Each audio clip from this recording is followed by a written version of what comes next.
Galera, sejam bem-vindos a mais um episódio aqui do The Byte, e nesse episódio a gente vai trocar uma ideia com o Hayashi, que é criador de conteúdo há muito tempo, tem uma carreira super bem estabelecida tanto no YouTube quanto na Twitch. Além da Twitch, ele também trabalhou fazendo lives em outras plataformas, e a gente vai conversar com ele a respeito das dicas que ele tem para dar para criadores de conteúdo, como foi a primeira experiência dele fazendo multi-streaming. Vai ser um papo diferente do que ele costuma ter com o público dele ou em outras entrevistas, que a gente vai fazer o possível para explorar o conhecimento dele de plataforma, de algoritmo, monetização e por aí vai. E para esse episódio aqui a gente tem de novo parceria com o Pelando. O Pelando é uma rede social online gratuita para você encontrar promoções, e inclusive essas promoções são compartilhadas por pessoas de verdade. Então, se você está buscando algum produto específico durante a Black Friday, usa o Pelando, porque ele vai te ajudar a encontrar cupons e links com desconto, ele verifica preços através do Pelando Check,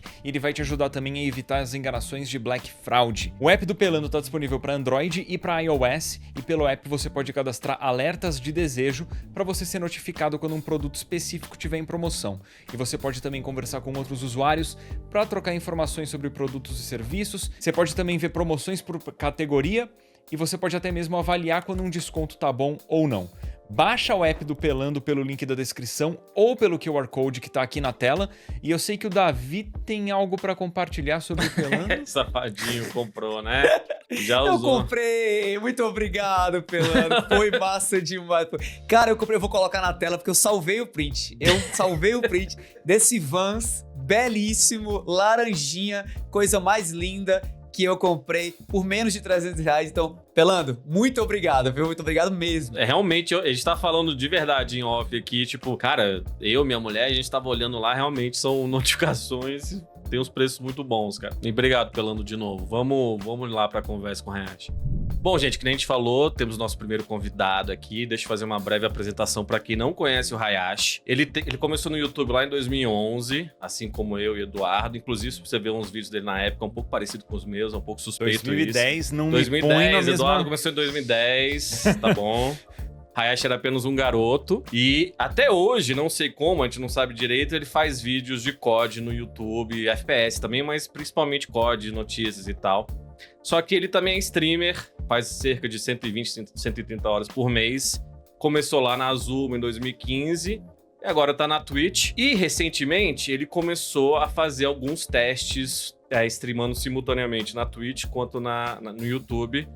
E a gente queria conversar um pouco o que ele já achou desses resultados, se vai continuar fazendo e tal, porque é isso que a gente quer trazer aqui pra vocês. Além de, claro, a gente vai falar um pouco de COD também, mas ter esse tipo de insight de criação de conteúdo a gente acha muito interessante. Então, acho que eu queria começar, cara. Primeiro, bem-vindo, né? Desculpa, não deixei você falar ainda, mas o que você achou dos resultados? Por que você decidiu fazer esse teste? E bem-vindo de novo. Fala, pessoal que assiste aí o The Byte, o Edu, o Vandep, o Davi, tamo junto, valeu pelo convite, muito legal estar aqui. E, pois é, né, é diferente, porque assim, toda a minha vida, enquanto eu streamava, eu sempre estive em uma única plataforma, né? Então, como você falou, passei pela Zubo, cheguei a streamar por muito tempo na Mixer, Twitch 2 vezes, né? E sendo parceiro, a Twitch restringia até pouco tempo atrás você de fazer stream só lá, se você fosse parceiro, né? A não ser que você quisesse fazer em simultâneo em plataformas como Instagram, TikTok, né? Que é um conteúdo vertical.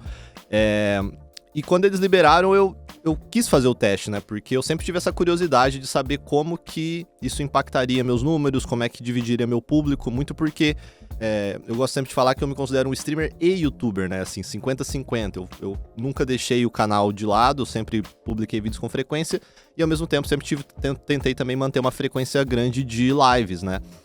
E é interessante a dinâmica, porque eu considero que o meu público de lives e de YouTube é bem distinto, né? O meu canal é muito focado em COD, como o Vandep falou. Então o pessoal que me acompanha lá quer COD, consome COD, enquanto o pessoal das lives aceita e entende que eu jogue jogos mais variados, que eu tente outras coisas, né? Então eu tinha essa curiosidade de ver como é que seria esse choque. E assim, de começo tá indo super bem, assim, eu tô curtindo. Você consegue notar, sim, uma clara diferença de público, até pelos comentários, o que as pessoas falam, né? O que elas buscam, os interesses delas, os assuntos que elas puxam, né? É uma comunidade que eu sinto que ainda tá se formando, por exemplo, no YouTube. Mas você vê que existe uma demanda ali. Existe aquele cara que não quer ir pra Twitch ou não tem o costume de ir pra Twitch e ele só vai assistir a sua live, ele só vai consumir o seu conteúdo ao vivo se for ali no YouTube, na plataforma que ele mais gosta. E aí podem ser N motivos, né? Tem gente que me fala que, porque o app do YouTube funciona melhor na TV. Porque o app da Twitch do celular consome muita bateria. Porque a Twitch não gosta da interface. Porque passa muito ad na Twitch, né? Isso é bastante frequente que eu ouço. Então, você vai notando as dinâmicas e você vai vendo que existem, sim, diferenças. Por mais que o que você tá fazendo nas duas plataformas literalmente a mesma coisa, é o mesmo conteúdo, tem as suas pequenas nuances que afetam como isso chega no usuário e o que torna ele preferir uma ou outra, né? Eu queria fazer uma pergunta. Você sentiu que houve de repente, um movimento meio predatório de você abrir o live nas duas, portanto, pessoas que te assistiam normalmente na Twitch não assistiram na Twitch, assistiram no YouTube, em função disso seus números na Twitch caíram? Ou você achou que tava bem distinto de público? Cara, eu senti uma diferença muito pequena, assim. Eu imagino que sim, tenha tido algumas pessoas que foram assistir lá, mas aí eu acho que são 2 pontos principais. Primeiro, a Twitch, quem gosta de assistir live na Twitch, gosta de assistir live na Twitch, sabe? E a Twitch tem muito, e acho que isso ela faz melhor do que qualquer outra, o senso de comunidade, né? O chat funciona muito bem, e quando você tá inserido numa comunidade de um streamer, no sentido de você acompanhar ele sempre, você quer estar ali na plataforma porque você quer ver o pessoal usando os emotes no chat. Tem várias features de enquete, de beats e não sei o que. Tem várias coisas que você tem que estar na Twitch pra você aproveitar, né? Então, assim, eu acho que se teve uma migração foi 5% de pessoas no máximo, assim, 10 estourando talvez. Então eu não senti uma diferença nos números da Twitch, né? Eu só senti que pessoas novas chegaram pelo YouTube. Fora que assim, né, a Twitch tem, uma das regras que a Twitch impôs é que você não pode ter uma diferença de qualidade na live do YouTube pra Twitch. Isso é meio nebuloso, não foi bem explícito, mas assim, eu não tô streamando, por exemplo, numa qualidade altíssima no YouTube, que é uma das vantagens de lá, né, que a Twitch ainda tá muito atrás. Então isso talvez seria um fator que levaria algumas pessoas pra lá, e como eu ainda não tô fazendo, né, deu mais uma segurada também, mas eu acho que é difícil você tirar o cara da Twitch, o cara que tá muito acostumado, pra levar pra outra plataforma. E vice-versa, né? Porque eu acho que o Hayashi também é na vanguarda de usar chatbot, de explorar a própria moeda das lives. Em todas as fases que ele streamou, ele conseguiu criar uma boa comunidade nesse sentido. Inclusive, quando foi streamar na própria Zubo, que foi lá que ele começou mesmo como streamer. Vale também dar esse contexto. O Hayashi começou lá em 2011, mas ele não fazia live no YouTube. Então, ele começa em outra plataforma. Por isso que isso aqui também é uma questão muito interessante, porque, né, queria explorar um pouco o YouTube. Mas o Hayashi tem essa comunidade muito forte. Então, até nessas outras plataformas que tinham contrato e tal, ele monetizava super bem. Ele era o cara que, na Mixer, no Brasil, monetizava melhor em questão de inscritos, subscribers, essas coisas. Mas, cara, o que você acha que precisaria pra levar... Assim, você conseguiria levar um público do YouTube pra Twitch pra migrar nessa tua comunidade? Que é meio fechadinha, né? Você tem os memes da live, né? Você tem... como que você faria isso? E, assim, você acha que tem uma porcentagem mesmo que vai animar de fazer isso? Eu até tava conversando recentemente com a minha manager da Twitch sobre isso. E eu cheguei a perguntei, como é que tá a adesão, né, de parceiros? Tem muita gente fazendo? Ela falou que não, que ainda tá baixo, sabe? Que não tem muito streamer da Twitch que tá fazendo esse processo, esse teste. Porque muitos, inclusive, são só streamers. Então, assim, se você ainda não tem o canal do YouTube estabelecido, dificilmente vai valer a pena pra você, talvez, esse processo todo. Porque pra muitos também é complicado. Como é que eu faço 2 lives, cuidar de 2 chats e transmissão diferente, qualidade diferente de um pra outro. Então tem todo um setup, tem todo um processo que você tem que passar. E eu acho que muitos streamers talvez só não vão estar a fim de fazer isso. Eu acho que são casos específicos. Então no meu, eu acho que era um teste interessante, justamente por eu ter essa dinâmica de os 2 públicos serem muito diferentes. E eu tenho um canal, né, já relativamente grandinho, vamos falar assim, no YouTube. Tá sendo muito Mais de 1 humilde, milhão de inscritos, pessoal. Ele tem mais de 1 milhão de inscritos. Mas... E aí eu queria fazer esse teste pra ver. Agora, sobre levar o pessoal do YouTube pra Twitch, isso é algo que eu também ainda não sei como é que vai ser. Eu acho que, assim, o que pode ajudar é a constância, né? Porque eu ainda não decidi 100% que eu vou manter essa stream em simultâneo. Eu ainda tô estudando, tô fazendo, tô testando, vou fazer pelo menos um mês. Eu acho que quando você começa a acostumar o cara que tá sempre ali, que tal horário você vai abrir live e tal, você começa a fidelizar ele, né? E aí, talvez com o tempo, ele comece a perceber que, pô, eu tô gostando disso aqui, eu tô gostando já pelo conteúdo, eu tô ficando pelo conteúdo. Então, de repente, vai ser mais interessante a experiência na Twitch por X motivos, por causa de tais features, ou porque tem mais gente lá, ou porque os memes estão mais concentrados lá. Então, eu acho que aos poucos dá pra ir convertendo o cara, mas é um processo natural e que, sinceramente, é difícil, porque vai muito do costume, né? O cara tá acostumado a ver naquela plataforma, é difícil você tirar ele dali, né? Sem ser porque você tá exclusivamente streamando em um lugar. Eu queria aproveitar, Hayashi, e te perguntar, pegando a fala que você deu lá no começo, que eu já vi também você apresentar em algumas outras entrevistas que você deu, sobre esse seu posicionamento, né? De olhar pra Twitch de um jeito e olhar pro YouTube do outro, né? Ser o Hayashi streamer e ser também o Hayashi criador de conteúdo no YouTube. Você tem algum tipo de receio dessas duas personas, digamos assim, que você projeta, desses dois posicionamentos acabarem se misturando e dificultando o público das duas plataformas entender mais ou menos quem é você? Ou quais são os cuidados que você tem tomado para não, digamos assim, deixar que isso aconteça, que haja uma confusão e que esses públicos que deveriam crescer nas duas plataformas e migrar de uma para outra acabem meio que gerando mais confusão do que clareza? É uma boa pergunta, assim, eu sinto que o pessoal da Twitch já entende super bem, porque, como o Vandep falou, eu comecei a streamar muito tempo depois que eu já produzia vídeos, né? Então, eu comecei a fazer vídeos em 2011, comecei a streamar em 2015. Então, quando eu começo a fazer live, o público que começa a me acompanhar nas lives já me conhecia como o cara do COD.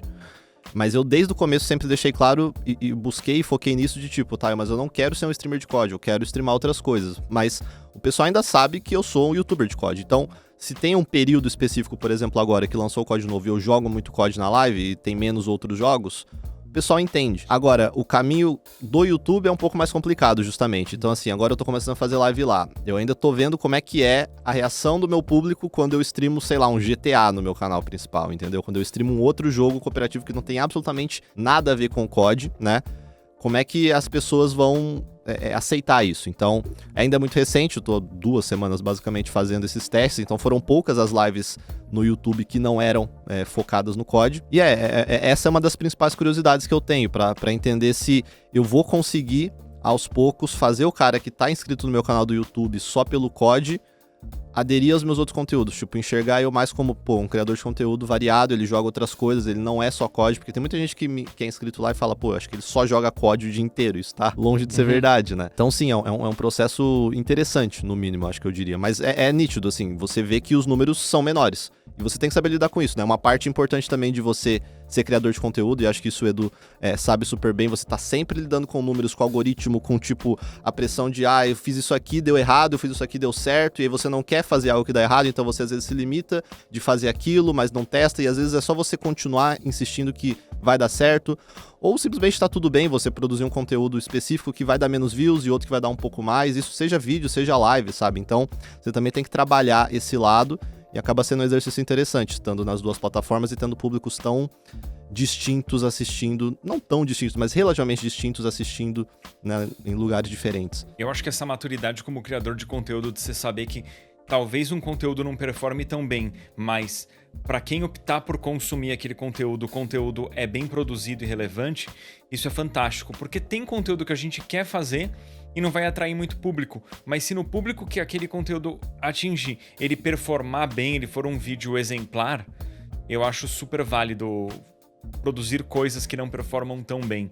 E daí eu queria fazer uma pergunta, Hayashi, porque eu sei que você esperou o momento certo para fazer a live simultânea. Você podia ter feito antes, mas você preferiu esperar uma live grande de lançamento de COD para poder fazer a primeira live simultânea. Fala um pouquinho do planejamento pra isso, para as pessoas entenderem que não foi do nada que você decidiu, fez a live e vamos ver no que dá. Você escolheu o momento certo, o jogo certo, a hora certa. Se eu puder só dar uma transparência aqui, a gente tem contato com o Doug, que trabalha no YouTube Brasil, e ele foi simpático o suficiente, como sempre chamar a gente foi lá na Google e teve justamente essa conversa sobre se faz sentido. E o Doug deixa muito claro, ele tem um número de parceiros lá, ele não consegue fazer isso sempre, mas ele quer o que ele chama de crescer a vertical no YouTube. Por isso que ele é um cara muito profissional e muito competente, de tipo, cara, eu consigo gastar 1 hora e meia com um cara do tamanho do Hayashi aqui pra conversar, pra incentivar ele a fazer no YouTube. Nem é que ele ficou, vai lá, faz, sabe? Vamos conversar sobre o teu canal, me dá mais contexto de como funciona.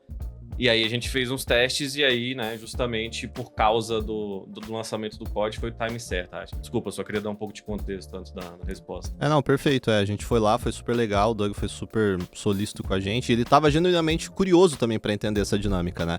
Ele queria entender o quanto que fazia sentido, quais as diferenças das plataformas, e falou, cara, faz e a gente vai conversando e vendo como que as coisas fluem, né?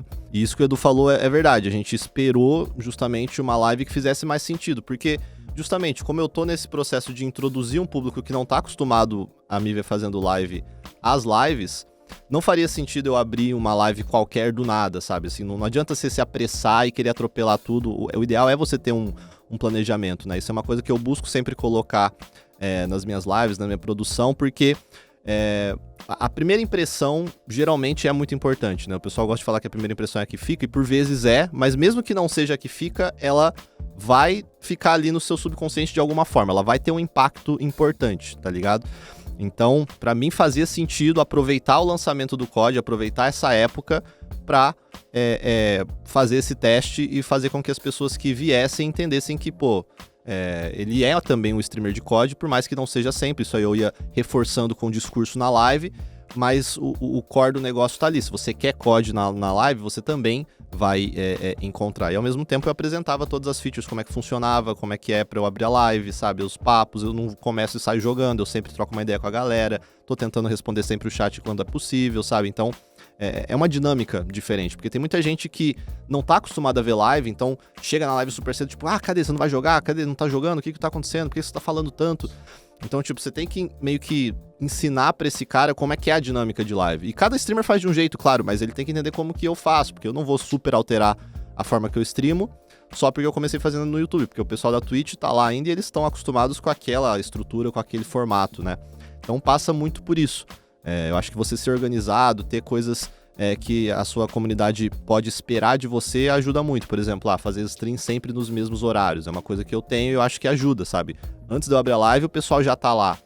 Então, isso tudo vai somando e vai fazendo com que você tenha, consequentemente, um engajamento, uma conexão maior com a sua comunidade. E você diria o que de prós e contras de Twitch e YouTube? O que funciona bem nas duas e o que uma é superior à outra? Olha, o YouTube, com certeza, a principal vantagem hoje eu diria que é a questão da qualidade de imagem, né? Ele poder streamar 4K, sei lá quantos mil de bitrate, certamente é o que mais difere pra Twitch. A Twitch, eu acho que tem esse senso de comunidade lá é muito importante, sabe? Eu sinto que as pessoas participam muito mais do chat na Twitch do que no YouTube. A cultura de subs na Twitch é muito forte, né? Então, assim, eu sinto que na Twitch, quem assiste já entende melhor que, tipo, o cara que tá streamando, aquilo é realmente o trabalho dele, é a renda dele, então as pessoas estão mais dispostas, no geral, a te apoiar com o sub, com os bits, com uma donation, que seja, né?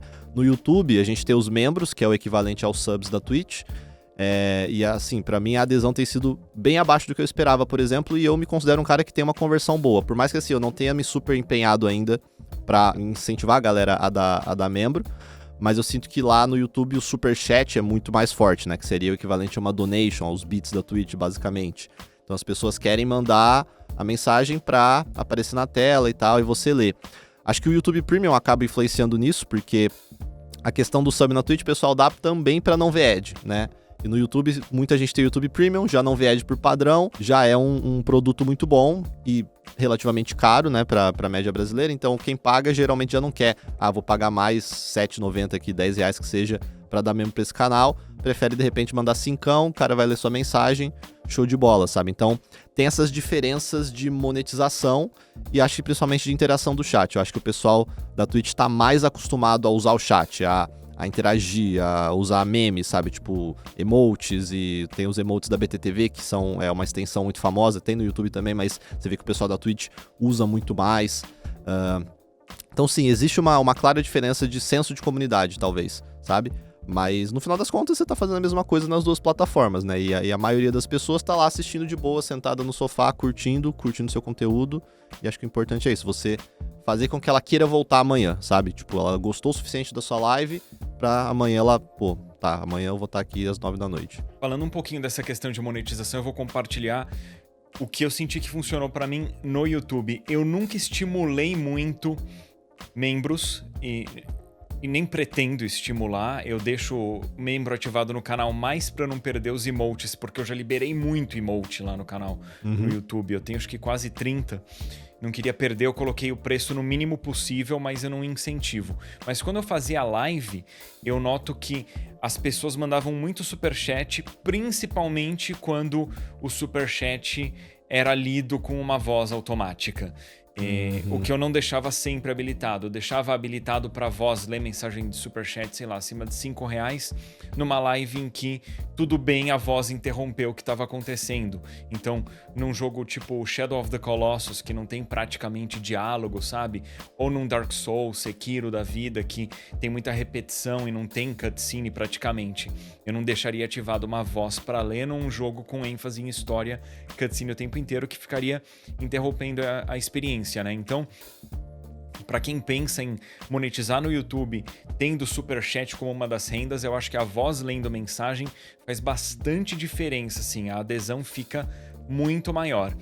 Do meu lado, eu raramente faço live hoje em dia, e quando eu faço, normalmente eu nem deixo ativado o Superchat em membro, e quando tá ativado, não tem nada que incentive a pessoa a aderir. Eu não coloco aparecendo interface de usuário, tipo na tela da live que tem novo membro, que tem novo superchat, né? Por que, Edu? Por que você faz isso? Desculpa te interromper, mas por quê? Então, porque eu quero que a minha live, como ela quase nunca acontece, eu quero que ela seja o mais limpa possível para quando ela virar VOD, as pessoas poderem assistir sem ter muita interrupção, muita interface de usuário aparecendo, pipocando na tela. Mas uma coisa que eu entendo também é que, assim, meu canal tá muito grande para games, assim. E as pessoas sabem que eu sou bem remunerado. Por que a pessoa vai me apoiar financeiramente, sendo que eu tô bem, né? Enquanto que ela poderia apoiar um canal que faz um conteúdo fantástico, mas que gera muito menos renda via AdSense, sabe? Então, pra mim faz muito mais sentido a pessoa apoiar, tipo, o Kogu ou o Nerd Crônico, que são pessoas que fazem vídeos super elaborados e não tem tantas visualizações no bruto do mês. Para essas pessoas faz mais diferença do que me apoiar financeiramente. E eu entendo isso também. Até por isso que eu não incentivo tanto monetização pelos fãs. Eu prefiro conseguir monetizar bem no AdSense e fechar boas publis. Que o dinheiro venha de marcas e não do meu próprio público. Só pra fechar, né, uma outra diferença grande que existe entre YouTube e Twitch é a questão do ad, né? No Twitch os ads são muito mais agressivos do que no YouTube, assim, acho que é 3 minutos, né? Pra quem não consome, às vezes é 3 minutos, cara. É um ponto importante de destacar, porque talvez o que eu mais ouço, assim, de pessoal que foi da Twitch pro YouTube é isso. É tipo, aqui pelo menos eu tenho muito menos ad, aqui eu posso pular o ad, é uma coisa mais tranquila. E se vocês me permitirem, só uma última coisa, eu queria fazer uma pergunta pro Edu. O quanto você quiser, fala. Não, que eu sei que vambora. Que ele manja bastante dessa parte, ele curte. E é uma coisa que eu acho que é o que mais fica na cabeça do criador que quer começar a fazer live no YouTube, que é essa questão de, o algoritmo. Vai afetar o algoritmo, não pode fazer live porque estraga o canal e não sei o quê. E eu acho que o Edu tem um pensamento muito parecido com o meu, que eu não acho que afeta. Acho que são várias coisas, é claro, não é um preto no branco, né? Tipo 0 ou 1, sabe? É uma coisa que são vários fatores que vão influenciar, mas eu vejo que muito criador hoje tem esse medo de tipo, não vou fazer live no YouTube de jeito nenhum porque vai estragar o meu algoritmo. Ou não posso fazer mais do que 2 horas, ou não vou, sei lá, transformar em VOD depois, porque vai afetar também o watch time, essas coisas. Então, como é que você enxerga isso quando você fazia, inclusive, qual que era a dinâmica que você utilizava? Porque eu não tenho deixado as lives públicas depois, Mas é mais por uma escolha pessoal minha. Primeiro porque eu tenho um canal secundário no YouTube onde eu posto os VODs lá e editados. Então, assim, a gente faz cortes de tipo, as partes que não fazem sentido pro cara que tá vendo depois, tipo, eu agradecendo o sub. A gente tira essa parte, sabe? Ou tem uma parte que eu não tô fazendo nada, tô esperando alguma coisa acontecer, a gente corta também. Então, é um VOD processado, digamos assim, né? Que fica mais interessante pro cara que tá vendo depois. Enquanto que se eu deixasse lá o da live do YouTube, é o diretão, né? Com todas essas partes. Fora que a qualidade fica pior também. Mas como é que você enxerga essa questão do algoritmo? Como você fazia? Qual que é a sua visão hoje sobre isso? Então, numa visão geral de algoritmo, assim, quando a gente fala algoritmo no YouTube, só para as pessoas saberem, são vários algoritmos. Então, tem um algoritmo para homepage, tem um algoritmo para os recomendados que aparecem no canto direito quando você está assistindo um vídeo na versão desktop.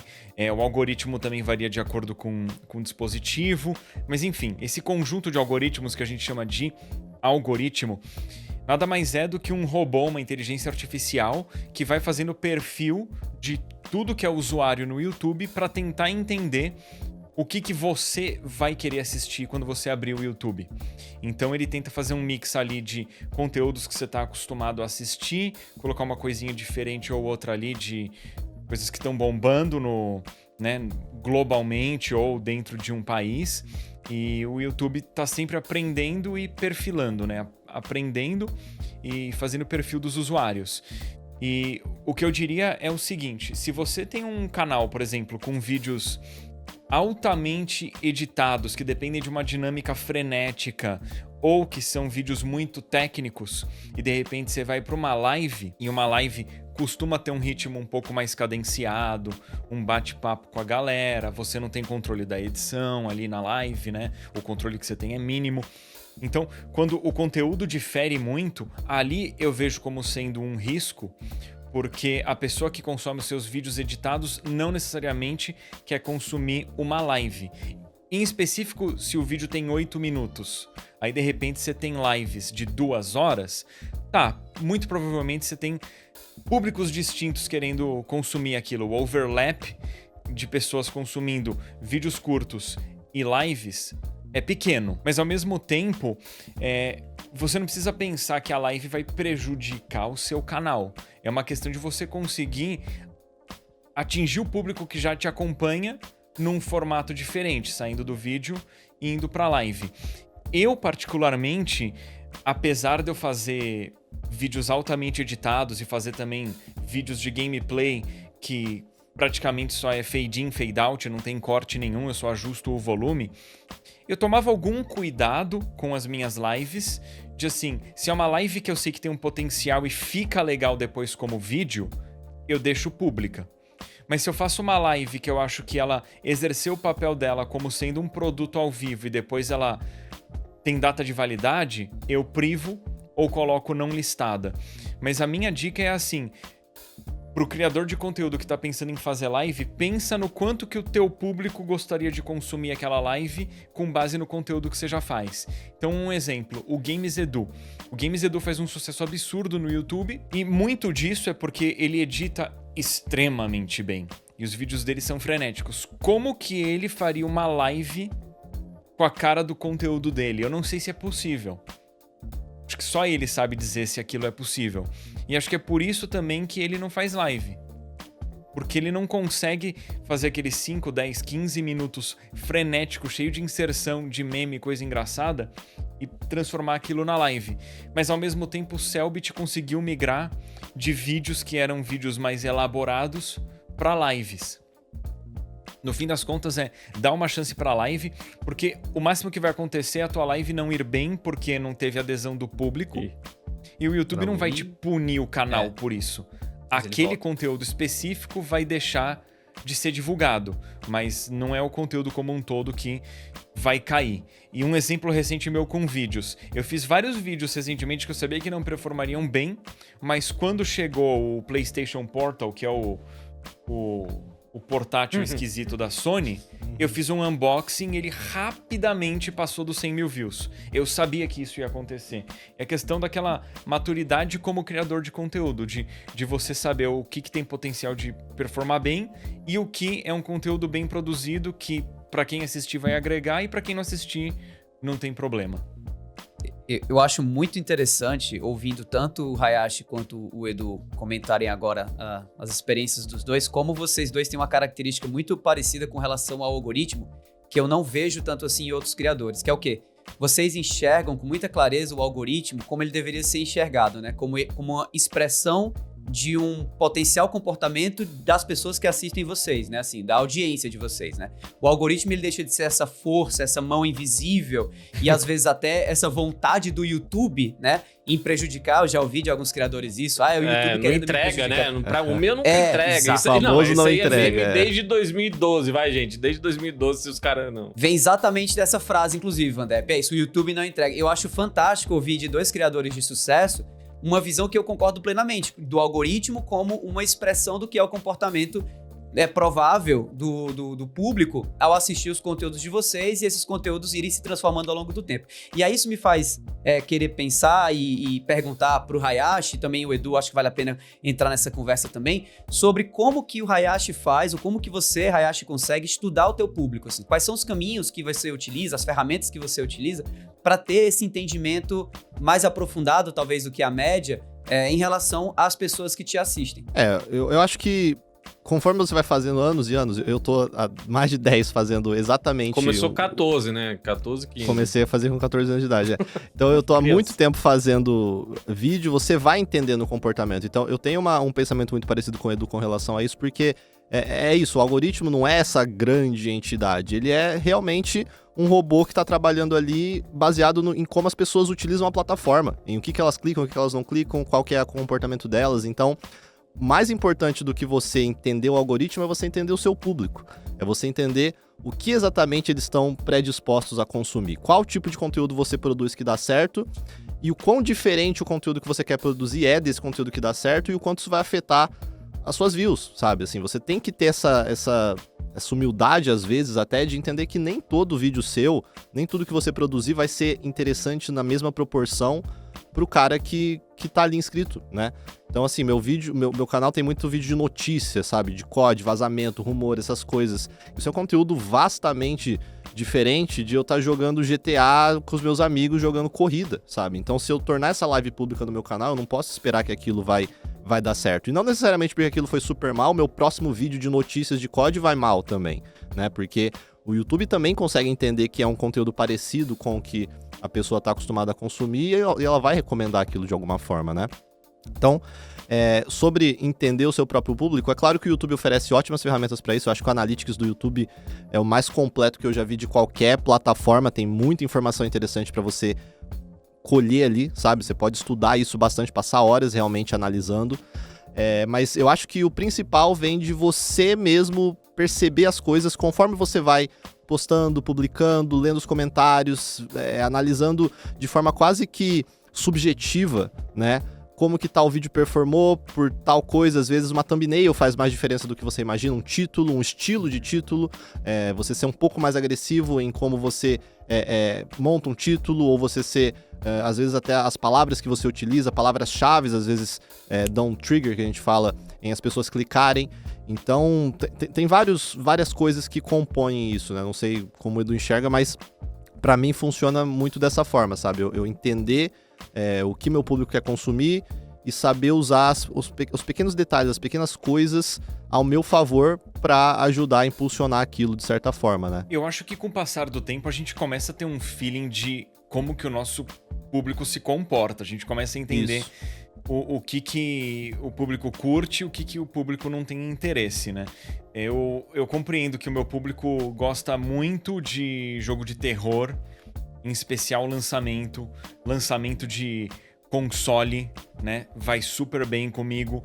Jogo antigo performa bem quando é um jogo que muita gente conhece. Então, se eu falar de um Resident Evil antigo, de um Mario antigo, isso tem um potencial enorme. Então, eu acho que assim, eu fui desenvolvendo um feeling que não é perfeito, então às vezes eu produzo um vídeo, uma série que eu acho que vai performar bem e não performa. O próprio Mario Wonder, eu fiz uma série achando que iria bombar, porque meus vídeos de Mario Odyssey tem 3, 4 milhões de views, e o Mario Wonder não sei se chegou a 100 mil views por vídeo, o que ficou super abaixo das minhas expectativas, mas tudo bem. Quem assistiu gostou, e é isso que importa, sabe?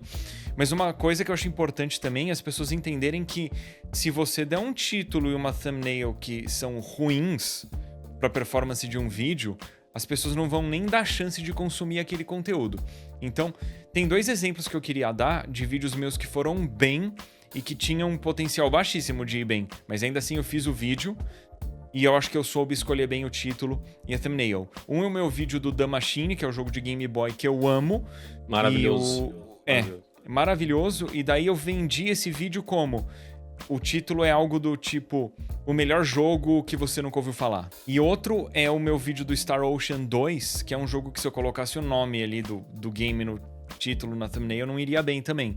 E aí eu chamei de o jogo com mais de 80 finais. Então eu vendi a curiosidade. É o isso. importante quando você vende a curiosidade é você entregar o conteúdo.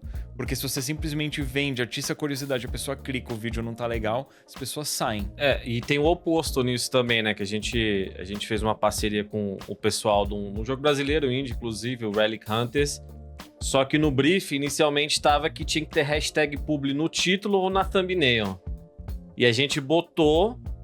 O conteúdo começou a ser, obviamente, hashtag publi numa thumb, tipo, cara, não dá, sabe? Então a gente botou o nome do jogo e tal, eu conversei com eles, a gente mudou e o vídeo começou a pegar mais visualizações mesmo, mais de 24 horas. Perdeu aquele bloco inicial. Se tivesse feito desse jeito... teria sido pior, mas eu acho que muito disso vem da maturidade do criador de conteúdo também, de tudo que eles estão falando aqui, óbvio, é muita experiência, e eu acho muito curioso esse negócio de, vou fazer um pra mim, um pra eles, tipo, um pra mim que eu talvez não pegue tanta visualização, mas eu quero produzir esse conteúdo, e um que beleza, né, tipo, a gente vai falar de COD daqui a pouco, e do mesmo, vou fazer a campanha do COD, não sei se ele ficou incomodado que não podia dar opinião, mas beleza, vou fazer aqui porque tem essa história com o COD, vai ser tranquilo, e é isso. E só pra finalizar um pouco desse papo de lives, muita gente pode estar perguntando, por que o cara, que nem o Hayashi, que monetiza super bem na Twitch, super estabelecida, a gente tem uma parceria, inclusive a gente faz parcerias comerciais com o pessoal da Twitch mesmo, a gente fez uma recente bem legal. Por que ele testaria no YouTube? Primeiro porque é isso, né? De você constantemente se evoluir como criador de conteúdo. E uma coisa que as pessoas às vezes não percebem é que o YouTube é muito maior que a Twitch. A gente tá falando de coisa de 10, 15, até mais, né?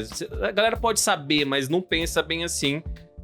A gente pode usar o exemplo, beleza, que é a Copa do Mundo, mas a Cazé TV, que bateu recordes na Twitch, tava com 550 mil durante a Copa. No YouTube era 5 milhões e meio.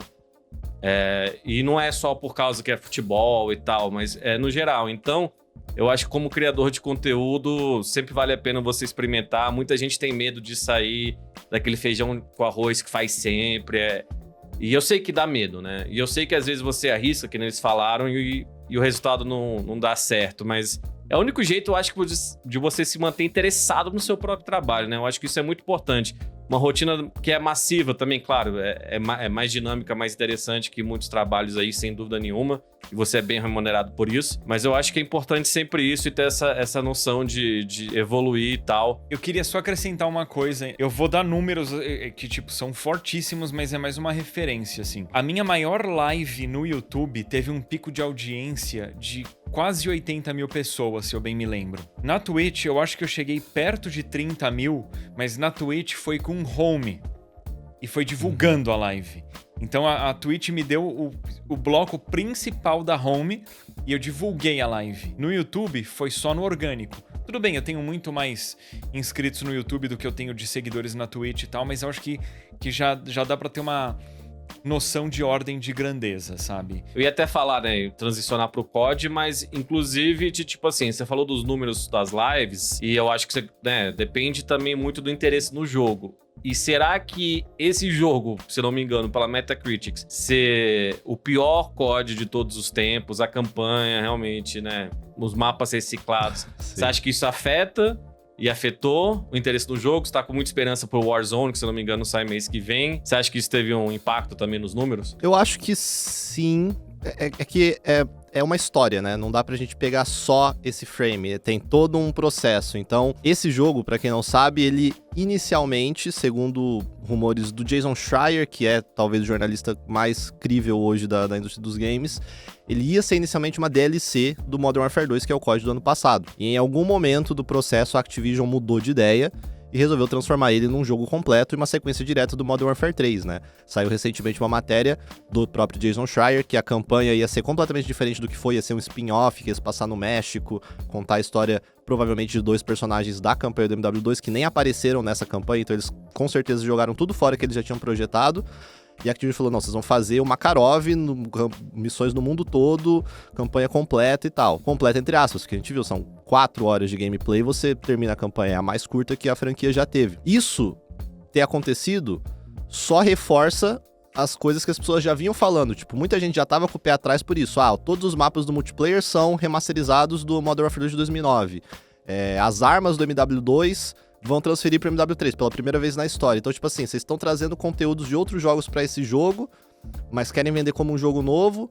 Então, assim, as pessoas ficaram com o pé atrás. Aí vem uma campanha de 4 horas. Então, você vai somando os fatores. E aí, sim, eu imagino que isso afete muita gente. Porque o pessoal olha e fala, R$300, eu vou comprar esse jogo que tá cheio dessas red flags? Não sei. Eu acho que esse é um código que quem olha de fora, quem não é tão inserido na comunidade, vai querer passar longe. O cara que compra COD todos os anos tá achando esse um dos melhores COD de todos, porque a Activision se viu tão contra a parede com relação a marketing, essas coisas, é tão difícil de fazer o marketing desse jogo, que o que eles fizeram pra esse multiplayer? Eles apelaram pro fã hardcore. Então, assim, todas as mudanças que o fã hardcore vinha pedindo nos últimos anos todos, em especial no último ano do MW2, que a Infinity Ward foi muito, que é a desenvolvedora do MW2, ela foi muito dura em fazer mudanças, em atender os pedidos da comunidade, tudo isso que a gente pediu, eles colocaram nesse. A movimentação tá muito mais fluida, eles trouxeram um minimapa antigo de volta, né? Então, o minimapa do COD nos anos recentes, né, nesse MW2, quando você atira sem silenciador, você não aparece com uma bolinha vermelha. Então, isso deixa o jogo muito mais parado, porque as pessoas se movimentam menos. O Perk Ghost agora voltou a te proteger só quando você está em movimento. Antes ele te protegia quando você estava estático, então também incentivava a camperagem. São várias e várias coisas que eles atenderam, aumentaram o time to kill, né? Você demora mais para morrer. Então, tudo isso eles estão trazendo pra esse jogo pra quê? Pra fazer com que o cara que tava frustrado, mas que já compraria o jogo de qualquer forma, venha hypado, né?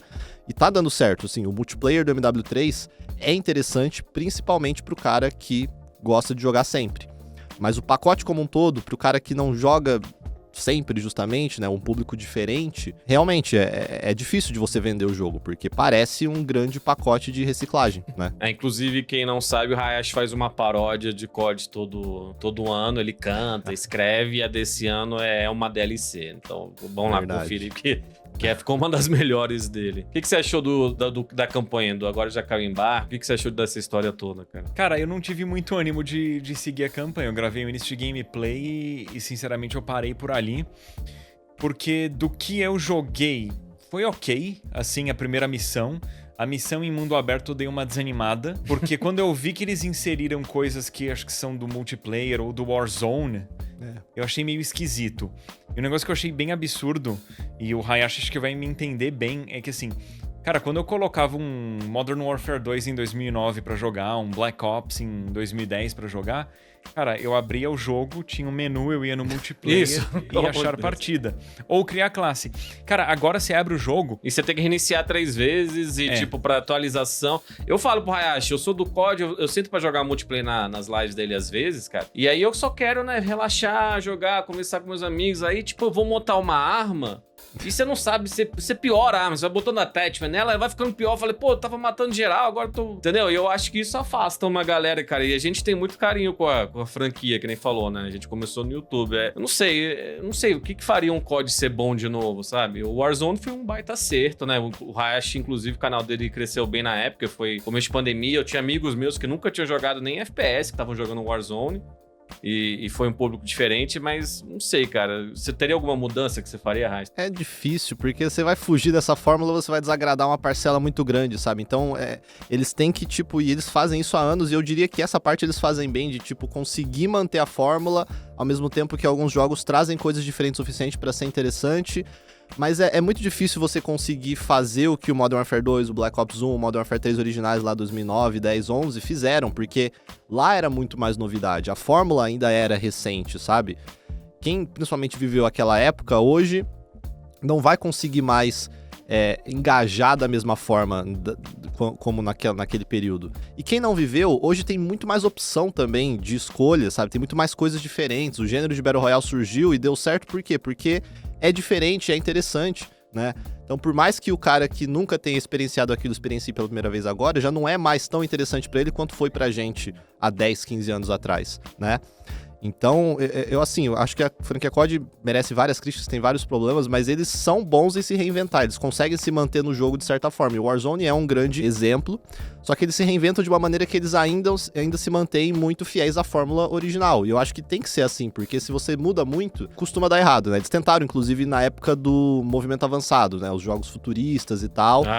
E não deu tão certo, né? Essa fase é uma das piores. Por mais que ainda fosse uma estrutura de multiplayer muito parecida, mas já foi um alerta vermelho grande pra eles, né? Porque muita gente hateou o último de todos, que é o Infinite Warfare, porque era terceiro ano seguido de COD futurista. Então, é complicado, mas isso dos menus que o Edu falou é ridículo mesmo, assim. É uma das principais reclamações que tem do MW2 pra esse, porque eles resolveram fazer essa nova interface que parece mobile, /serviço de streaming, e é tudo complexo, é horrível. E ó que tá melhor, porque no início do MW do ano passado era pior ainda. Você não falou que o podcast existe, update, requires update, né? Um negócio assim. Existe um podcast focado em COD, que é dos dois maiores sites /blogs de COD do mundo, que é o Charlie Intel e o Modern Warzone. Eles fazem um podcast e o nome do podcast é Update Requires Restart, que é basicamente a mensagem que você vê quase sempre que você abre o COD, porque todo hotfix que tem, patch, etc, você abre o jogo, tem que dar update, aí ele reinicia o jogo. Isso já desde o MW 2019. Mas eu queria saber, tipo assim, a gente obviamente tem uma relação também, mas e a tua relação com o jogo? Porque a gente conversa sobre isso, às vezes quando a gente vai almoçar, tá fazendo coisa de trabalho, tipo, você vai até o final mesmo, assim, já estamos aqui, então vai ser até uma expressão em inglês, até as rodas caíram do negócio, sabe? Tipo, vai ser isso e é isso, né? Você tá eternamente entrelaçado com o jogo. Eu acho que sim, é muito difícil. Assim, eu gosto da franquia, eu amo a franquia, eu acho que eu consigo falar sobre qualquer coisa da franquia, eu me sinto seguro quando o assunto é COD, porque tô tantos anos fazendo tudo, sabe? Então, pra mim é muito fácil, assim, continuar com COD, eu gosto. E o público espera isso de mim, então eu não vejo motivo pra eu mudar. Por muitos anos eu tinha essa preocupação, tipo, caramba, eu sou muito ligado ao COD, o que vai acontecer comigo se a franquia morrer? As lives me ajudaram muito nisso, por eu ter conseguido construir com as lives um público diferente, né, que tá lá pra me assistir por mim e não necessariamente pelo COD. Hoje eu me sinto super seguro de, tipo, continuar focando em COD no YouTube e ter essa segunda via. E eu também acho que eu teria capacidade, caso necessário, de, se o COD morresse, continuar meu canal do YouTube me reinventando, abordando outros jogos, enfim, fazendo algo parecido com o que eu já faço, só que fora do escopo de COD. Então, hoje eu não tenho grandes preocupações com relação a isso. Na verdade, estou empolgado para ver o que vai acontecer agora que a Microsoft comprou a Activision, quais são os próximos passos, se vai ter uma mudança grande na franquia ou não, o que o Warzone vai tentar. Acho que são muitas coisas, né? A franquia COD ela é muito única dentro da indústria e é uma das poucas que talvez dá para você ter um canal focado em torno, porque tem muita coisa acontecendo o tempo todo, né? Você tem o Warzone, você tem o multiplayer, você tem um jogo novo todos os anos, você tem o modo cooperativo que é os zombies, que tem sua própria comunidade, então não que outros jogos não tenha como você, né, se nichar e focar, mas o COD é um dos melhores pra isso, porque tem muita coisa acontecendo sempre. Então, com relação a isso, eu não tenho grandes preocupações hoje em dia, não. Foi realmente a grande sacada de começar a fazer lives lá na nossa queridíssima Zubo, e como você se estabeleceu de cara, né, tipo assim, se o COD tivesse um intervalo de 2 anos, você continuar como um ótimo criador de conteúdo, ia produzir bastante coisa, ia continuar monetizando bem, tendo as parcerias, e isso que é uma lição aí pra todo mundo também de novo, muito criador de conteúdo tem medo de sair, às vezes sai demais e não dá certo, mas, cara, é um trabalho constante, né? Só uma curiosidade interessante, eu lembro que no começo do YouTube, lá 2011, 12, a gente tinha muito canal focado em COD. E o Edu era um deles, né? O Edu começou com um canal de você COD. copiava meus vídeos, vamos ser bem claros. Que já que a gente copiava tá teu? no Sai record, daqui, o Hayashi pelo amor era suspeitamente parecido, né? Mas tudo bem. Que parecia, o cara Ué, criou sem essa mim não fantasia teria na ele. cabeça dele. Alguém tem que começar o caminho, né? A Mas- velha guarda. O que eu ia comentar é que é interessante que, assim, conforme o COD foi passando e foram vindo CODs ruins, a gente foi vendo cada vez menos canais focados. E foi essa época que eu falava, caramba, será que eu continuo aqui? Tipo, o Funk já não faz mais vídeo só de COD, o Adolfo não faz mais vídeo só de COD, o Edu já parou faz tempo, sabe? Começaram a expandir. Eu ficava, tipo, mas eu quero, eu gosto, ainda é o jogo que eu mais jogo, é o jogo que eu mais entendo. Tipo, será que vale a pena continuar nisso? E eu fui ficando e valeu a pena, né? E hoje eu vejo que uma dúvida que muito youtuber tem quando tá começando e tal é tipo, eu foco, eu me nicho ou eu tento ser mais abrangente, né? E é uma dúvida difícil de responder. Teoricamente, eu sou da visão de que se você se nichar, você consegue talvez crescer mais rápido, mas você tem um teto muito menor, dependendo do jogo. Se você é abrangente, se você aborda tudo, você talvez tenha mais dificuldade, porque, enfim, você não tem um público específico logo de cara, mas você tem um teto maior se a coisa dá certo. Só que vai muito de caso a caso, né? Então, eu acho interessante porque aqui a gente tem dois casos justamente distintos, né? O Edu, que começou dessa forma, mas cresceu e se expandiu e faz tudo, e hoje é um dos maiores do Brasil já há muitos anos. E eu que continuei focado e consegui ainda assim permanecer nesse caminho e ter um canal de relevância focado num nicho específico que eu escolhi, né? Então dá pra você ter os dois caminhos, você só tem que justamente entender e ter perseverança, enfim, aqueles papos de sempre, mas que fazem sentido, é a verdade. Eu acho que tem como explorar um pouquinho e ter o melhor dos dois mundos aí, se você nicha, só que dentro de um assunto ou dentro de um estilo de jogo. Então, por exemplo, a gente tem visto no Brasil, no mundo também, né? Muito canal de jogo retrô. Não é um jogo específico, não é uma plataforma específica, mas são consoles retrô. Então daria pra ter um canal de FPS ou de jogos de terror. Então eu acho que ali você tem um meio termo que tem um potencial grande e menos risco também, que se você fala de um jogo só e esse jogo começa a ir ladeira abaixo...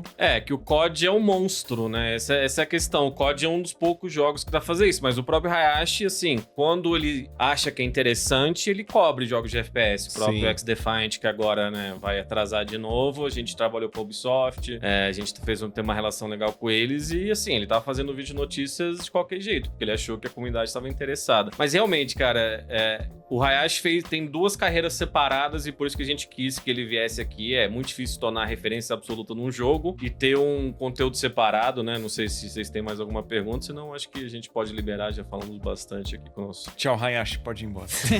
Aluguei demais vocês, né? O cara fala demais, nunca mais vou voltar. O cara não cala a boca, pô. A última vez que eu vi o Hayashi foi quando a gente foi testar o Warzone, que o Warzone não tinha sido anunciado, né? Isso. E, cara, a gente foi vestido igual, velho. Verdade. Você lembra disso? Cara, Tem que tem achar foto isso. disso. Quem fez, eu acho que a Maitê fez um stories.